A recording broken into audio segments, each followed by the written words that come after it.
Hello, Abdul Mannan সাহেব, আপনি লাইনে আছেন? হ্যাঁ, আছি লাইনে আছি। জি। তো বাংলা ট্রিবিউন এর নিউজে দেখাচ্ছে যে আপনি এই কয়জন রেজাউল করিম আবরার, আসিফ আদনান, জাকারিয়া মাসুদ সহ আরও কয়েকজনের বিরুদ্ধে একটি জঙ্গি মামলা দায়ের করেছেন। এ ব্যাপারে আপনার কিছু জানা নেই? মামলা আমরা একটা করছি সাভারে। জি জি হ্যাঁ হ্যাঁ। জি। তো 24 পরবর্তী বাংলাদেশে এইরকম জনপ্রিয় ইসলামিক ব্যক্তিত্বকে টার্গেট করে আপনারা জঙ্গি মামলাটা করলেন, এর পিছনে উদ্দেশ্য কি আপনাদের? এবং আপনি নিজে বাদী হয়েছেন। জঙ্গি যদি কেউ হয় তো জঙ্গি মামলা হবে না? জি। জঙ্গি কেউ হলে জঙ্গি মামলা হবে না? ও, আপনি বলতে চাচ্ছেন আসিফ আদনান জঙ্গি, জাকারিয়া মাসুদ জঙ্গি এবং রেজাউল করিম আবরার, যিনি ইসলামী আন্দোলন বাংলাদেশের রাজনীতির একজন গুরুত্বপূর্ণ নেতা, কেন্দ্রীয় নেতা, তো এরা জঙ্গি। আচ্ছা, বিষয়টা হচ্ছে আমরা তো একটা লিঙ্ক থেকে তাদেরকে সম্পৃক্ততা পাই মামলাটা করছি। এটা আপনারা কোর্টে পেশ করেন। না না, ঠিক আছে না, মামলা আপনি তো প্রাথমিকভাবে তদন্ত করবেন, তাই না? হ্যাঁ, মানে মামলা একজন অভিযোগ দিল, একজন তথ্য দিল, আর নতুন বাংলাদেশে মামলা হয়ে যাবে এমন না।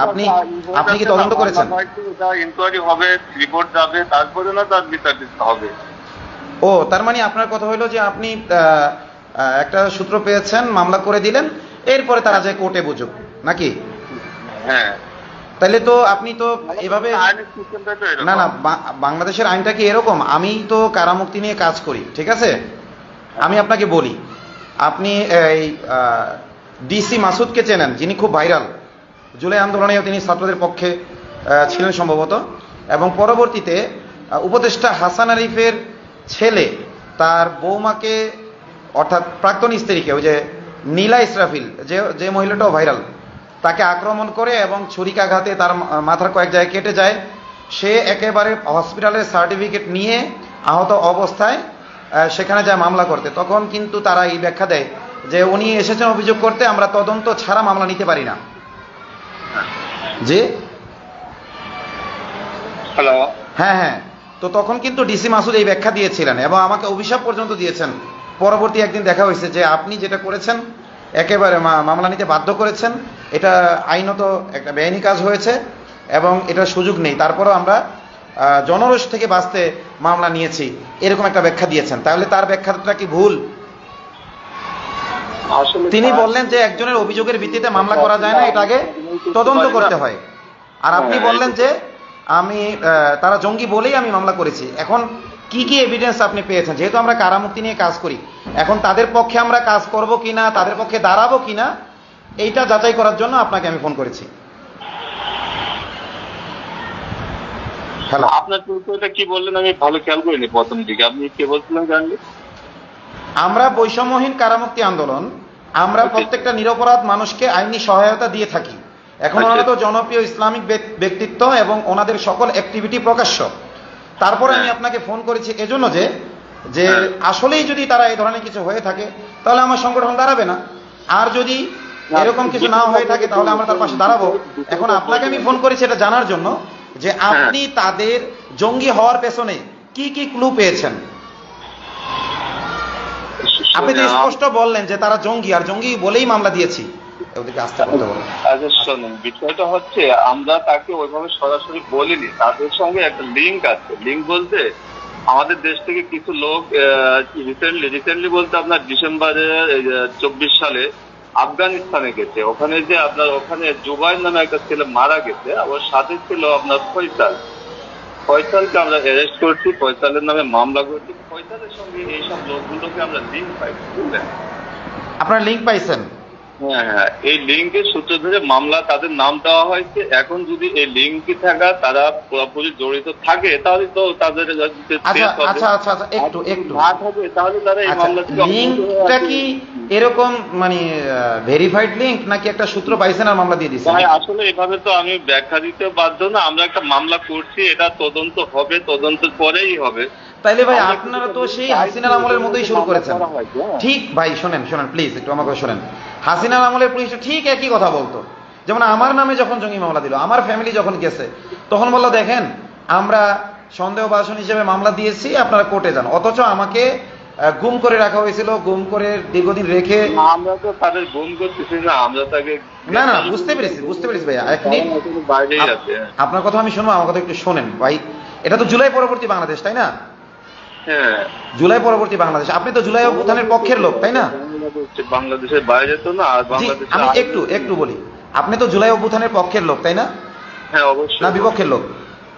অবশ্যই পক্ষের লোক। আপনি দেখবেন যে এই লোকগুলো জুলাই অভ্যুত্থানে একেবারে সামনের সারিতে ছিল।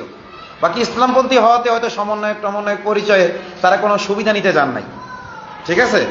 তার তো আমার একটা প্রশ্ন হইল, ধরেন আপনি একটা লিঙ্ক পাইছেন, ধরেন কেউ বলল যে এই ছেলেটার অমুক তমুক সমুকের সাথে লিঙ্ক আছে, তো আপনি যার নামে মামলা দিবেন তার সাথে যোগাযোগ করা বা আসলেই সে কতটুকু সম্পৃক্ত আছে, এগুলো কি আপনি কোনোভাবে চেষ্টা করেছেন? তাদেরকে রিচ করার চেষ্টা করেছেন আসিফ আদনানকে বা রেজাউল করিম আবরারকে, যে আপনাদের ব্যাপারে তো এরকম একটা অভিযোগ আসছে, এরকম কোনো যোগাযোগের কি চেষ্টা করেছেন আপনি তাদের সাথে? হ্যালো ভাই, এটা আপনি যদি জানতে চান আমাদের অফিসে আসেন। আমি আসবো আপনাকে প্লিজ, আমি বিনয়ের সাথে খুব সম্মানের সাথেই কিন্তু কথা বলছি এই পর্যন্ত, তাই না? হ্যাঁ, আমি অফিসে আসলেও আপনাকে অসম্মান করিনি, আমি তো বলতেছি বিষয় যদি আমি অফিসে আসলেও যে তথ্য জানবো, ফোনেও ফোন করেছি, আমাদের ইউনিট প্রধান আছে। দেখেন আপনি যে মামলাটা করেছেন সেখানে কিন্তু মামলার কাগজে আপনার মোবাইল নাম্বারটা দিয়ে দিয়েছেন না? হ্যাঁ হ্যাঁ, তাহলে মোবাইল নাম্বারটা তো অবশ্যই যোগাযোগের জন্য দিয়েছেন আপনি। আমি কিন্তু মামলার নথি কালেক্ট করেছি, মামলার নথি থেকে শুধু আমি ওই যে সংবাদপত্রের ভিত্তিতেই, ওই বাংলা ট্রিবিউনের ভিত্তিতেই কিন্তু আপনার কাছে আমি ফোন করিনি। আমি মামলার নথি কালেক্ট করেছি এবং সেই নথির মধ্যে যে নাম্বারটা দেওয়া আছে যে পুলিশ পরিদর্শক আব্দুল মান্নান, সেই নাম্বার নিয়ে আপনাকে আমি ফোন করেছি। কথা কি বুঝতে পেরেছেন? আমি আপনাকে জানতে চাই, দেখেন আমি বলি একটু লাইনে দেখেন। আমি রেজাউল করিম আবরারের পোস্ট দেখলাম, আসিফ আদনানের পোস্ট দেখলাম যে ওনারা এই সম্পর্কে কিছুই জানেন না, বরং সংবাদপত্রের এই অনলাইন নিউজ পোর্টালের মাধ্যমে ওনারা জানতে পেরেছেন। তো একজন দায়িত্বশীল এবং 24 পরবর্তী বাংলাদেশের জুলাই অভ্যুত্থানের পক্ষের একজন পুলিশ হিসেবে আপনার অবশ্যই দায়িত্বশীলতার পরিচয় এটাই হয়তো যদি আপনি তাদেরকে ফোন করতেন বা তাদেরকে থানায় ডাকতেন। দেখেন আমাকেও কিন্তু, আমি ওইভাবে জনপ্রিয় ব্যক্তি না, তারপরেও আমার বিরুদ্ধে কোনো অভিযোগ গেলে কিন্তু বা কোনো কথা শুনলে কিন্তু পুলিশরা আমার কাছে যোগাযোগ করে, আমার থানার পুলিশরা আমাকে ফোন করে, অথবা এসপি সাহেব আমাকে ফোন করে, এএসপি সাহেব আমাকে ফোন করে এই এলাকায় কিছু হইলে।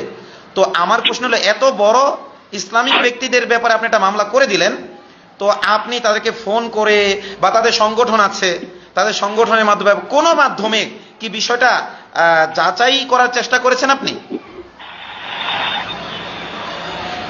হ্যালো, বললাম তো এই বিষয়গুলো জানতে হলে আপনি আমাদের অফিসে আসেন। আমি আসবো অফিসে ভাই, অফিসে যদি আসতে হয় আমি কিন্তু অফিসে আসার মতো আসবো। আপনি আমাকে অফিসে ডাকতেছেন তো, আমি যদি অফিসে আসি তাহলে আমি অফিসে আসার মতোই আসবো, যেহেতু আপনি অফিসে ডাকতেছেন। আমি আপনাকে ভালোভাবে জিজ্ঞেস করছি যে আপনি তাদের সাথে কোনোভাবে যোগাযোগ করেছেন কিনা এই মামলাটা দেওয়ার আগে? না ভাই, আমি ব্যক্তিগতভাবে তাদের সঙ্গে যোগাযোগ করি। ব্যক্তিগতভাবে অফিসিয়ালি যোগাযোগ করেছেন?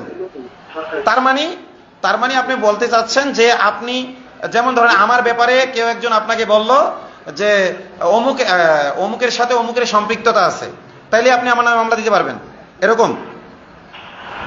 না ভাই, এই বিষয়টা এরকম না, আর আমরা এরকম দেইনি, বুঝতে পারছেন? তা ভাই আসেন, আপনি অফিসে আসেন, আমাদের সিনিয়র স্যাররা আছে। এটা আসলে গভর্নমেন্টের সিদ্ধান্ত, এটা আমার ব্যক্তিগত সিদ্ধান্ত না। গভর্নমেন্টের সিদ্ধান্ত? আচ্ছা, আপনার সিনিয়র হ্যাঁ, আমি আসবো, প্রয়োজন হলে আমি আসবো। আপনার সিনিয়র স্যারদের নাম্বারটা দেওয়া যাবে প্লিজ? হ্যালো, শোনেন, হ্যালো, সিনিয়র স্যার বলতে কাকে বোঝাচ্ছেন একটু বলবেন প্লিজ?